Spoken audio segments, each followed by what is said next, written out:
ஒவ்வொருவரும் ஒரு அமலை செய்யறதுக்கு முன்னாடி அந்த அமல் என்னன்றத விளங்கணும். ஏனென்றால் அந்த அமலை செய்து கொண்டு போயிட்டு நான் செய்தது ராங் என்றாக்க அவன் நடந்தது எல்லாம் அப்படியே சும்மா அந்த தண்ணீர் எழுதின எழுத்துமாய் ஆகும், அப்படியே கரைஞ்சு போய்த்திரும். அது அப்படியே ஒரு வேஸ்ட் ஆனதாக ஆகும். ஒருத்தர் திருமணம் முடிக்க போறாருண்டா திருமணத்துக்கு முன்னாடி அவர் திருமணம் சம்பந்தமான விடயங்களை படிச்சுக்கொள்ளும். ஒருத்தர் பிசினஸ் செய்ய போறாருண்டா பிசினஸுக்கு முன்னாடி அது சம்பந்தமான விடயங்களை அவர் படிச்சுட்டு தான் பிசினஸ் ஆரம்பிக்கணும். ஒருத்தர் ஹஜ் செய்ய போறார் என்றால், ஒருத்தர் உம்ரா செய்ய போறார் என்றால், எங்களோட தானே மௌலைவாரர் அவர் கைட் பண்ணி கொள்வார் என்று போயிட்டு சரி வராது. போறதுக்கு முன்னாடி இந்த உம்ரால இந்த ஹஜ்ல என்னுடைய அமலை நான் எவ்வாறு செஞ்சு கொள்ளணும் என்றத கட்டாயமா படிச்சுட்டு போறது கட்டாயமாகுது. அதே போலதான் இந்த ரமலானுக்குள்ள நாங்க என்டர் ஆகக்கூடிய நேரத்துல ரமலான்ல நாங்க தக்குவா சம்பாதிக்கணும். ரமலான்ல அல்லாஹ்வினுடைய இறையச்சத்தை சம்பாதிக்கணும். ஆனால் அந்த இறையச்சத்தை அடையிறதுக்கு மிக முக்கியமான காரணம் தான் ரமலானினுடைய ரூல்களை நாங்க பிரேக் பண்ணாம இருக்கணும்.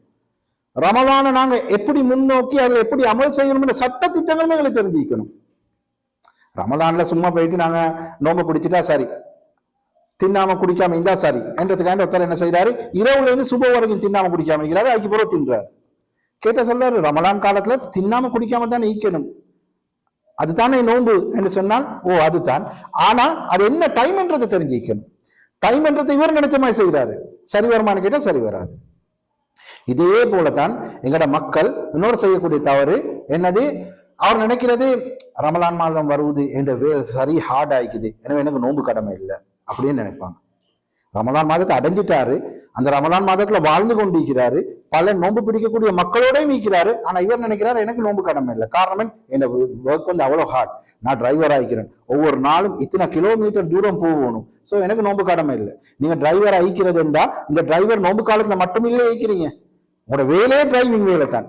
சோ நீங்க எந்த நாளும் டிரைவர் தான். நான் சும்மா சாதாரண சின்ன சின்ன அயர்கள் போறவங்கள சொல்லல, பெரிய பெரிய அந்த இதுல கண்டெய்னர்ல ஓட்டுறவங்க வைக்கிறாங்க, இவங்க எல்லாம் ஒவ்வொரு நாளும் 1000 கிலோமீட்டர் மட்டும் தூரத்துக்கு சஃபர் செய்யணும். அப்ப இவங்களோட வேலையே இதுதானே, அப்ப இவங்க வாழ்க்கை முழுவதும் இதே தான் வேலைன்றதுனால இவரு எப்ப லீவ் எடுத்து வீட்டுக்கு போறாரோ அப்ப மட்டும் தான் நோன்பு பிடிப்பாரா? கேட்டா இல்ல. எனவே நாங்க முதலாவது நோன்பு எனக்கு கடமையா, நோம்பை நான் எவ்வாறு பிடிச்சு கொள்ளணும், அதனுடைய சட்ட திட்டங்கள் என்ன என்பதை சுருக்கமாக சில முக்கியமான பாயிண்ட்ஸ்களையும் தெரிஞ்சுக்கணும். எனவே இந்த அடிப்படையில தான் முதலாவது நோன்புக்கு மட்டும் இல்லை, உலகத்துல நாங்க என்ன அமல்களை செய்ய வேணும் என்றாலும் அதுக்கு முதலாவது முக்கியமான ஒரு விடயம் தான் நீயத், இன்டென்ஷன். நீயத் மிக முக்கியமான ஒரு விஷயம். நபி ஸல்லல்லாஹு அலைஹி வஸல்லம் கூறி காட்டினாங்க, இன்னமல் அமாலு பின்னியாத், அமல்கள் ஒவ்வொன்றும் நீங்கள் செய்யக்கூடிய செயல்கள் ஒவ்வொன்றும் உங்களுடைய நீயத்தை கவனித்துதான். எனவே நீயத் என்றது, இந்த இன்டென்ஷன் என்றது மிக முக்கியம். ஹஜ் செய்ய போறாரு, எல்லாத்தோடையும் சேர்ந்து போறாரு, ஆனா இவருடைய உள்ளத்துல எப்படின்னா ஹஜ்ஜை விட நோக்கம் என்னென்றால் எப்படியாவது போறவல்ல கொஞ்சம் தங்க பிஸ்கட்டை எடுத்துக்கொள்ளும், பிசினஸ்க்கு தேவையான சாமானத்தை கொண்டாடும், இந்த நீயத்தோட போறாரு. ஆனால் டிரெக்டா இவர் ஹஜ்ஜுக்கு போகாம சும்மா போனா இவர் போலீஸ்ல பிடிபடுவாரு, இல்ல பிரச்சனைகள் வரும் என்றதுக்காண்டி இவர் ஹஜ் என்ற ஒரு இதுக்கு கீழால ஒழிஞ்சு கொண்டு போறாருன்னு சொன்னால் இவருடைய நீயத்து ஹஜ் இல்லை. நீயத் என்று சொல்றது என்னது, எங்களோட உள்ளத்திலிருந்து உதிக்கக்கூடிய ஒரு அசும், ஒரு உறுதிக்கு நீயத்து சொல்லப்படும். எனவே நீயத்து ஒவ்வொரு இபாதத்துக்கும் நீக்கி, அதே போலதான் இவருடைய இந்த நோன்புக்கும் எங்களுக்கு நீயத் என்றது உண்டு. நீயத் இல்லாட்டி எந்த ஒரு இபாதத்தும் ஏற்றுக்கொள்ளப்படாது. ஒருத்தர் கொடுக்கிறாரு உணர்த்தருக்கு காசு, இவர் கொடுக்கக்கூடிய காசு சதக்காவா ஜக்காத்தா என்றது இவரை நீயத்தை வச்சுதான் உறுதியாக்கப்படும். ஒருத்தர் உணர்த்தரு காசு கொடுக்கிறாரு, இவரு கொடுக்கிற காசு சில சதக்கா, சதக்கான்னு சொல்ல பொதுவானது, அது எவ்வளவு கொடுக்கலாம் யாருக்கும் கொடுக்கலாம் என்ற சட்டங்கள் இருக்குது. ஆனா ஜக்காத்ன்னு சொன்னது குறிப்பிட்ட அவருக்கு உரிய எவ்வளவு காசு இருக்குதோ அதுல 102% ஒதுக்கி கொடுக்கணும், அது இவ்வளவு கொடுக்கணும் என்ற ஒரு சட்டம் இல்லை. யாருக்கு கொடுக்கணும் என்ற சட்டங்கள் இருக்குது. எல்லாத்துக்கும் காஃபிற்கும் கொடுக்கலாம் கேட்டா இல்ல, ஆனா சதக்கா அப்படி இல்லை, ஒரு ஹதியா என்ற காஃபிற்கு கூட கொடுக்கலாம். அப்ப அதை எப்படி அதை வச்சு முடிவாமன்னா அவட நீயத்தை வச்சு கொடுக்கறது காசு இவர் எடுத்து இப்படி கொடுக்கிறாரு. அப்ப இதை எப்படி தெரிஞ்சு கொள்ளணும், இது ஒன்று கொடுக்கிற ஜக்காத்தா அல்ல சதக்காண்டா இவட நீயத்தை வச்சு இன்டென்ஷன் வச்சு தான் தெரிஞ்சு கொள்ளலாம். எனவே நீயத் என்றது ஒவ்வொரு அமலுக்கும் மிக முக்கியமான ஒன்று தான். அதே போலதான் எங்க இந்த ரமதானுக்கு. எனவே நாங்க எங்க நீயத்தை நாங்க முதலாவது இந்த ரமதானுடைய விஷயத்துல நீயத்தை சரியான முறையில் வச்சுக்கொள்றதுக்கு நாங்க முயற்சி செய்யணும். அப்ப நீயத்தை வச்சுக்கொள்றேன்டா ரமதான் மாதத்துல எப்ப நாங்க நீயத்தை வைக்கணும், எந்த சந்தர்ப்பத்துல அந்த நீயத்தை வைக்கிறதுக்குரிய தகுதி என்று சொன்னால் நபி ஸல்லல்லாஹு அலைஹி வஸல்லம் அவங்க கூறி காட்டினாங்க, மல்லம் யுஜ்மி ஸியாம கப்லல் ஃபஜ்ரி ஃபலா ஸியாம லஹு. திருமதி ரிவாயத்தில் வருது, எவர் ஒருவர் ஃபஜ்ருக்கு முன்னாடி நீயத்தை வைக்கவில்லையோ, நீயத்தை ஒன்று சேர்க்கவில்லையோ என்றால் அர்த்தம் நீயத்தை வைக்கவில்லையோ, அவருக்கு நோன்பு என்பது கிடையாது என்பதா கூறினாங்க. இன்னொரு விதத்துல நம்பி அவங்க கொண்டு காட்டினாங்க, மல்லம் மல்லம் யுபையித்தி சுயாம ஃபில் மினல் லைலி ஃபலா சுயாம லஹு. எவர் ஒருவர் நீயத்தை இரவில் வைக்கவில்லையோ அவருக்கு நோன்பு என்பது கிடையாது என்பதாக நபி ஸல்லல்லாஹு அலைஹி வஸல்லம் சொன்னாங்க. அப்ப என்ன விளங்குது, எங்களோட நோன்புக்காக நாங்க வைக்கக்கூடிய நீயத் அது இரவுல வைக்கணும், இரவுல வைக்கணும். அதாவது தராவிக்கு போறோம், சூரியன் மறைஞ்ச அது அடுத்த நாள் இரவு. எனவே இப்ப இன்றைக்கு வெள்ளிக்கிழமை ஆகிக்குது, இந்த சூரியன் மறந்துருச்சுன்னா அடுத்த மேனதான் சனிக்கிழமை. எனவே அந்த சூரியன் மறந்துல ஃபஜ்ருக்கு முன்னாடி அவர் நீயத்தை வைக்கணும். நீயத்தை வைக்கணும் என்றால் என்ன அர்த்தம் என்றால், எல்லாம் ஒரு இடத்துல இருந்து நவைத்து சௌமகதின் அன் அதாய் ஃபர்து ரமதான் அப்படின்னு சொல்றதான்னு கேட்டா இல்ல. நீயத் என்று சொல்றது உள்ளத்தில் ஏற்படக்கூடிய ஒரு உறுதி. இது இவர் வாயாலத்தான் முடியணும்னு கேட்டா கட்டாம வாயால முடிய தேவையில்லை, உள்ளத்தான உறுதி வைக்கணும். இவர் தராவியெல்லாம் தொழுந்துட்டு நான் நாளைக்கு என்ன நீ நோன்பு பிடிக்க போறோம், பரலாம் நோன்பு பிடிக்க போறேன்ற உறுதி, அதுக்கு தேவையான சாமானங்கள் எல்லாம் ஒன்று சேர்த்து சாப்பாடுகள் சமைக்கிறார் எல்லாம் செய்கிறார் என்றால் இவருக்கு இதுதான் நீயத்து. இதுக்காக விசேஷமா ஒன்று கூடி நவைத்து சௌமகதின்னு வாயால கத்தி சொல்லணுமான்னு கேட்டா இல்ல. ஒருத்தர் சொல்லல, அப்படி சொல்லலன்றதுனால அவர் தேவையான சாப்பாடுக்குரிய சாமனம் வாங்கினாரு, எல்லாம் இதாக்கினாரு, கட் பண்ணினாரு, எல்லாம் ஆக்கி எல்லாம் முடிஞ்சு 2-3 மணியை போல தூங்கிட்டாரு. தூங்கின 2 நேரம் பாங்க சொன்ன போறோம். இப்ப இவருக்கு நோன்பு கூடாதான்னு கேட்ட ஏதோ அல்லோட ஏற்பாடு, அப்படி எலும்ப கூடாது, ஏதோ அல்லோட ஏற்பாடுல இவருக்கு ஃபஜ்ருக்கு எலும்ப கிடையாது, சாப்பிட இல்லை. இப்ப இதனால இவருக்கு நோன்பு கூடாதுன்னா இல்ல, இவர் இரவுல நீயத்தை வச்சுட்டார். எப்படி நீயத்து, இவரு சாமனம் வாங்கினது, சாப்பாடு சமைச்சது எல்லாம் அந்த நீயத்தோட தான். நாளைக்கு நோன்பு, நான் நோன்பை பிடிக்கணும், ஃபஜ்ருக்கு பிறகு நோன்பை பிடிக்கணும் என்று இதாகினாரு.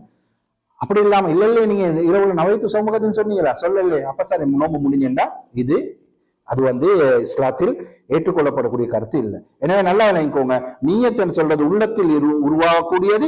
இதனை நாங்கள் இரவில வைத்து ஆகணும். நோன்புக்காக நாளைக்கு பிடிக்கக்கூடிய நோன்புக்கு இன்றைக்கு உள்ளத்துல நாளைக்கு நான் நோன்பு பிடிக்க போகின்றேன் என்ற நீயத்தை எடுத்துக்கொள்றது கட்டாயமாக இருக்குது. சரி, அப்ப இந்த நீயத்தென்றதையும் எப்படி வைக்கணும், அதாவது ஒவ்வொரு நோன்புக்கும் நீயத்தை புதுப்பிக்கணுமா?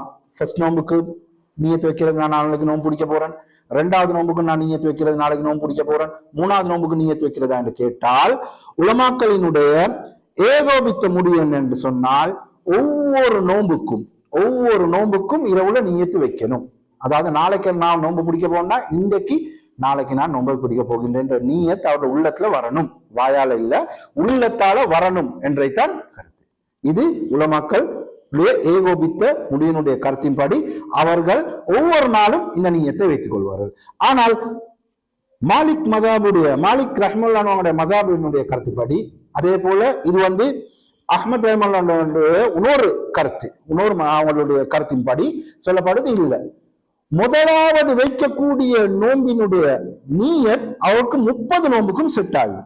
தனித்தனியா வைக்கணும்ன்றது கட்டாயம் இல்லை. ஒருத்தர் 1வது நோம்புக்கு நீயத்து வைத்துட்டாரு, தராவித்துல போனாரு, போயிட்டு இங்க அவங்க தமிழாலேயோ எதாலேயோ பாஷால நீயத்தை சொல்லி கொடுக்குறாரு. ஆனா இவரு நான் நாளைக்கு நோம்பு பிடிக்க போனேன்ற நீயத்தை உள்ளுக்கு எடுக்கிறாரு. உள்ளக வச்சுட்டு அவர் வீட்டுக்கு போனாரு, தின்றாரு, குடிச்சாரு, படுத்தாரு, அடுத்த நாள் காலையில திரும்ப நோம்ப பிடிச்சாரு. அதுக்கு பிறகு இவருக்கு அந்த இது இன்டென்ஷன் வரலாட்டின் பிரச்சனை இல்லை. இவர் முதலாவது நாள் வைத்த நோம்பினுடைய நீயத்து இவருக்கு 30 நாளுக்கும் செல்லுபடி ஆகும் என்ற கருத்தை இமாம் மாலிக் ரஹ்மத்துல்லாஹி இமாம் அஹ்மத் ரஹ்மத்துல்லாஹி 2 கருத்து, அதுல ஒரு கருத்து இது. ஒரு கருத்தை சொல்றாங்க இல்ல, கட்டாயமா ஒவ்வொரு நோம்புக்கும் நீயத்து வைக்கணும், இதுதான் உலமாக்களினுடைய ஏகோபித்த முடிவு. ஆனால் இன்னொரு கருத்து இல்ல, பிரச்சனை இல்லை, 1வது நோம்புக்கு நீயத்து வச்சா அது எல்லாத்துக்கும் செல்லுபடியாகும் என்று சொல்றாங்க. ஆனால் எது எப்படி இருந்தாலும் இதுல மிக முக்கியமான விஷயம் என்னது, சிறந்தது, மிகவும் ஏற்றுக்கொள்ளப்பட்ட கருத்து என்னது, ஒவ்வொரு நோம்புக்கும் நாங்க பிடிக்கக்கூடிய நோம்புக்கும் எங்களை உள்ளத்துல அந்த நீயத்து ஆகணும். ஆனால் யாரெல்லாம் சொல்றாங்களோ இல்ல 1வது நோம்புக்கு வைக்கக்கூடிய நீயத்து கடைசி நோன்பு வரும் செல்வடி ஆகும் என்று சொல்றாங்களோ அவங்க இந்த கருத்தையும் சொல்லிக் கொள்றாங்க. இடையில இவரு நோம்ப பிரேக் பண்ணக்கூடாது. என்ற என்ன அர்த்தம், நோம்ப இஃப்தார் டைம்ல திறக்க கூடாது என்றதில் அர்த்தம். 5-6 நோம்பு அப்படியே பிடிச்சிட்டு போனாரு, 1வது நீயத்தோட பிடிச்சிட்டு போனாரு. 6வது 7வது நோன்பு ஆகக்கூடிய நேரத்துல இவருக்கு நோய் வருது. ஒரு 3 4 நோன்பை விட்டுட்டாருன்னா இப்ப திரும்ப அதுக்கு புறவு பிடிக்கக்கூடிய நோம்புல கட்டாம உள்ளத்துல நீயத்து வரணும். ஏன்னா இடையில பிரேக் ஆயிடுச்சு தானே 4 5 நோன்பு. அதனால அதுக்கு புறம் உள்ள நோன்பை பிடிக்கக்கூடிய நேரத்துல அவர் நிச்சயமாக அவர் என்ன செஞ்சு கொள்ளணும், அவருடைய நீயத்தை திரும்ப புதுப்பிச்சு கொள்ளணும் என்ற கருத்தை யாரு ஒவ்வொரு நோன்புக்கும் நீயத்து வைக்க தேவையில்லை, ஆரம்பம் வச்சா போதும்னு சொல்லலாம் அவங்க சொல்லக்கூடிய கருத்து.